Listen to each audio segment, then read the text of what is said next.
Hello friends, இந்த வீடியோவில் பார்த்தீங்கன்னா குட்டீஸ்க்கு வீட்டில் எப்படி லாலிபப் செய்கிறதுன்னு பார்க்கலாம் வாங்க. நான் 1 கப் சுகர் எடுத்திருக்கேன். அதுக்கு வந்து 1/2 கப் வந்து வாட்டர் ஆட் பண்ணிக்கலாம். ஆட் பண்ணி நல்லா அதை கரைச்சிக்கலாம். அது கூட வந்து 1/4 கப் தேன் ஆட் பண்ணிக்கலாம். நல்லா சேர்த்து நல்லா கலந்து விட்டுட்டு அது வந்து அந்த பதம் வந்து பார்க்கும்போது அது கரெக்டாக பார்க்கணும். கொஞ்சம் மிஸ் ஆகிடுச்சுன்னா அது கசப்பு தன்மை வந்துடும்.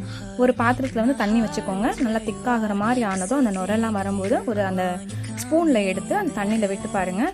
அது அழகாக ரோல் ஆகி ஒரு பால் மாதிரி நல்லா உருண்டு வரும். அந்த மாதிரி தான் கரெக்டான பதம். அதுக்கு மேலே விட்டிங்கன்னா கசப்பு தன்மை வந்துடும். இப்போ வந்து ஒரு ஃபாயில் ஷீட் வந்து கட் பண்ணி வச்சுருக்கேன். அதில் சின்ன சின்ன ரவுண்ட்ஸாக ஊற்றிட்டு இந்த மாதிரி ஸ்டிக் வச்சு அதுக்கு மேலே கொஞ்சம் சின்ன சின்னதாக ஊற்றி நம்ம அப்படியே கொஞ்சம் நேரம் அதை அப்படியே ரெஸ்ட்டு கொடுத்துட்டு எடுத்தோம்னா சூப்பரான லாலிபப் ரெடி. இதை வந்து சுகரில் டிப் பண்ணி கொடுத்தா குழந்தைங்களுக்கு விரும்பி சாப்பிடுவாங்க. ட்ரை பண்ணி பார்த்து சொல்லுங்கள். தேங்க்யூ.